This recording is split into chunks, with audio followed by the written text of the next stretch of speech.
Today we're going to take a look at some of the worst characters found in Ravenloft. Or maybe these are some of the best, I'm not entirely sure. Some members of the amazing Lunch Break Heroes community came together to help me make this video by portraying these characters, and they really knocked it out of the park. So let's take a look at what they've got for us.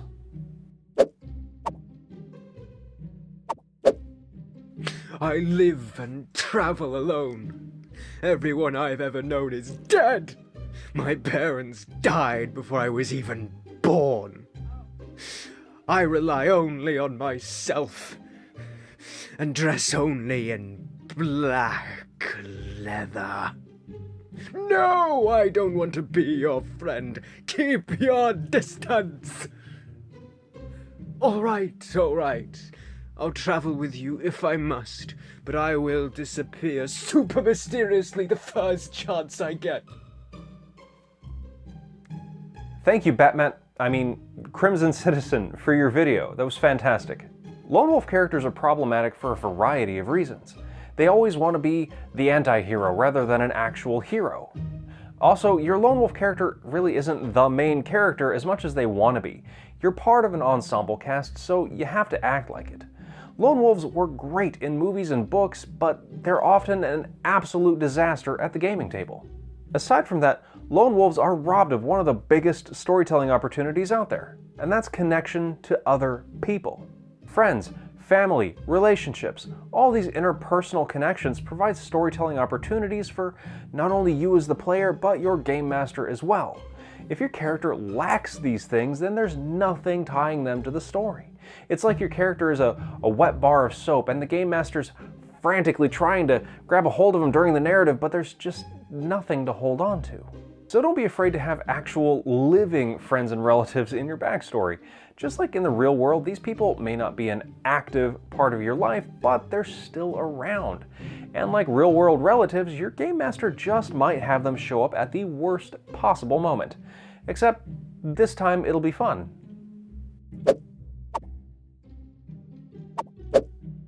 I wear a hood all the time, even inside. Why? That's my business. You'll never see behind my mask, but never mind that. We have more important matters at hand, like getting home. Where's home? That's for me to know, and for you to never find out. Now let's go kill this bad guy. He and I have a score to settle.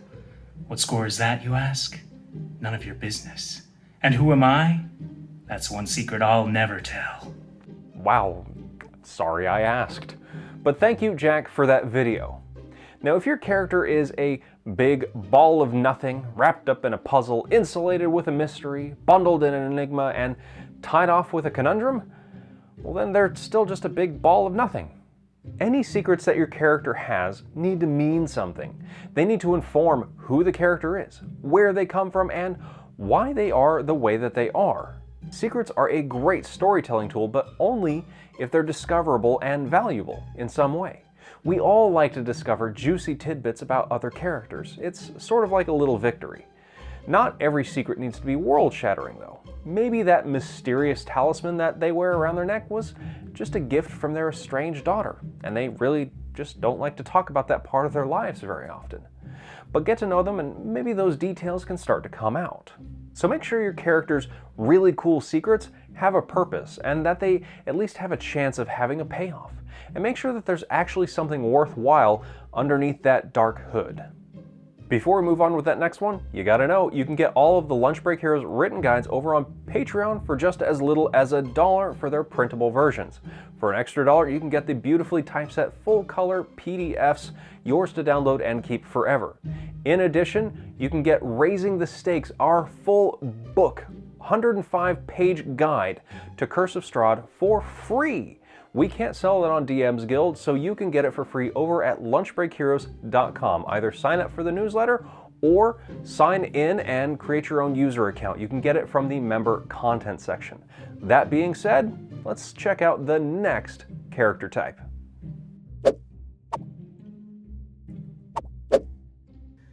No matter what we do, it's all for nothing.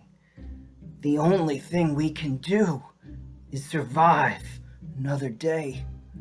Nothing else matters. Except revenge. Maybe. We'll do revenge tomorrow. Today? Oh, you're going out to save a damsel? Why? She's just gonna die eventually. You okay, dude? Nihilistic or manic depressive, I can't really decide. Either way, rolling crits, thank you for your video. Characters like these may seem edgy and broody at first, kind of like Mad Max, but really they're just a few friends positive of being an emo lone wolf. I mean, really, imagine traveling with someone who has such a dreary and fatalistic outlook on life. It'd get old super quick. And since some D&D games can go on for a year or more, characters like these are going to outstay their welcome well before the climax of the campaign. One thing that this character type does really well, however, is offer growth potential. Sure, they have nothing to live for at the start of the game, but a few chance encounters later and they meet somebody or take some sort of goal that pushes them forward, something that helps them develop as a character and begin to care about themselves, others, and what the future may hold.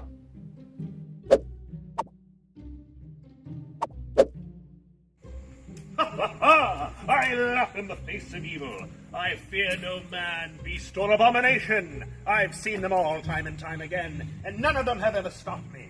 None of them ever will stop me. I shall not be defeated. I shall never run away, for there is no honor in retreat. My sword will bring light to the darkness. David Lynch, you actually made this guy seem like a fun one to have in the game, I'm not gonna lie, so thank you for that. But most of the time, these sorts of characters come off as a bit too grandiose for their own good. They're hot stuff and they know it. Done it all, seen it all. Evil hath nowhere to hide.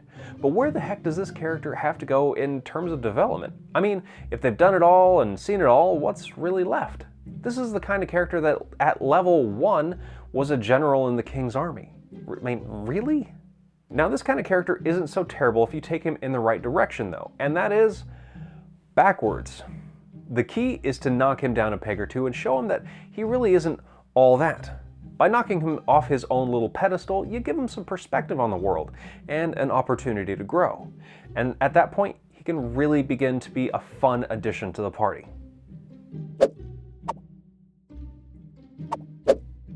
I'm here in this world of darkness because I am of darkness.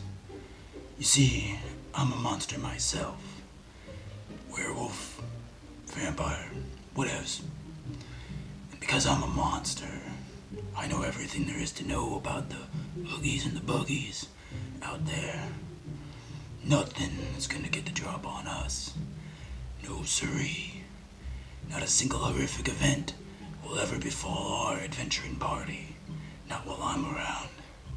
And because I'm a monster, I totally know what the big bad evil guy is gonna do, even before he does. Alright, if Doug Cockle is busy, can we get Sean over here to voice Geralt in the next game? Thank you for your video, Sean.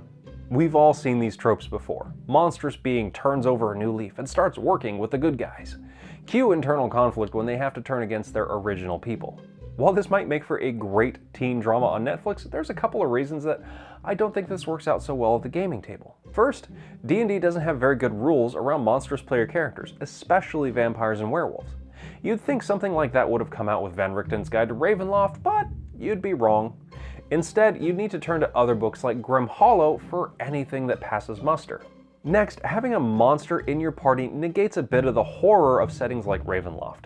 Like he said, he knows all about the Oogie Boogies because he is an Oogie Boogie. A lot of horror comes from the fear of the unknown, and when ignorance is replaced by knowledge, fear goes out the window. Once again, a big thanks to all of the Lunch Break Heroes community members for sending in their videos. If you want to come hang out with them and others, head on over to our Patreon page and our Discord server. I've got links down below. Now let's take a look at some of the other fine videos that folks sent in, and don't forget to subscribe.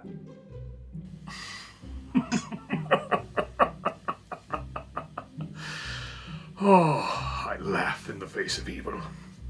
I fear no man, no beast, nor abomination. I have seen it all. I have survived it all. I have killed it all. No creature can survive my wrath. I am blessed by the gods. I shall not fail. My sword, my oath, it shall cleanse all evils from this land. For none can stand against my might. I shall survive, and I shall defeat them all, forevermore. I'm in this world of darkness because I myself am of this world of darkness. You see, I'm a monster myself, a werewolf, have you. And because of this, I have heightened senses, and my keen abilities will keep the party safe. I even know what the big bad evil lord will do in this land before he even does, because I am myself a monster. You could say I'm quite the aware wolf. I wear a hood all the time, even indoors, for reasons that are my own and none of your business. You'll never even see my eyes, except of course for when they glow inexplicably in the darkness, and you'll wonder to yourself, why are that person's eyes glowing inexplicably in the darkness? But never mind that. We have more important things to worry about, like killing the bad guy. He and I have a score to settle. What score, you may ask? But don't worry about it. Look, I live and travel alone. Everyone I've ever been friends with is dead. I rely only on myself. And I dress only in black leather. No, I don't want to be friends with you. Keep your distance. Alright, I'll travel with you if I have to. But I'm gonna disappear. It's gonna be super mysterious. As soon as I get the chance. I wear a hood all the time, even inside. Why? Well, that's my business. You will never see my eyes unless they glow in the darkness of my hood. Why do they glow? Never mind that. We have more important matters at hand, like finding home. Where's home? Well, that's for me to know, and you to never find out. Now, let's go kill the bad guy. He and I have a score to settle. What's the score? None ya business! Some may rise and some may fall, but in the end we all meet our fate together. Some in a pine box and some pinned to the battlefield by an enemy's blade. But in the end, no matter what we do, it's all for nothing. All we can do is survive to the next day. That's all that matters.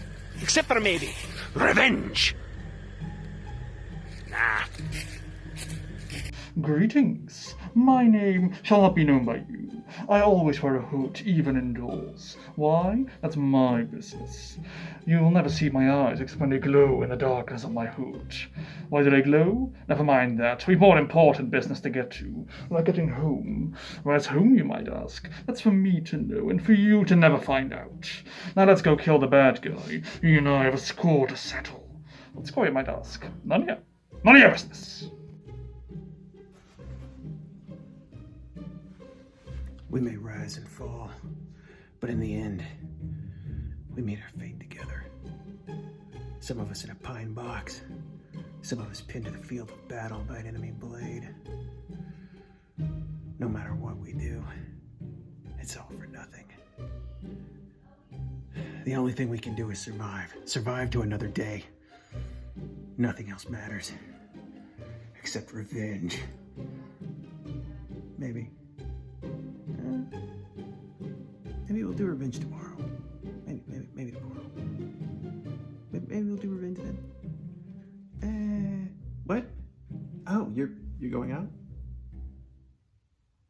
Just to save a damsel. Why? She's just gonna die anyway.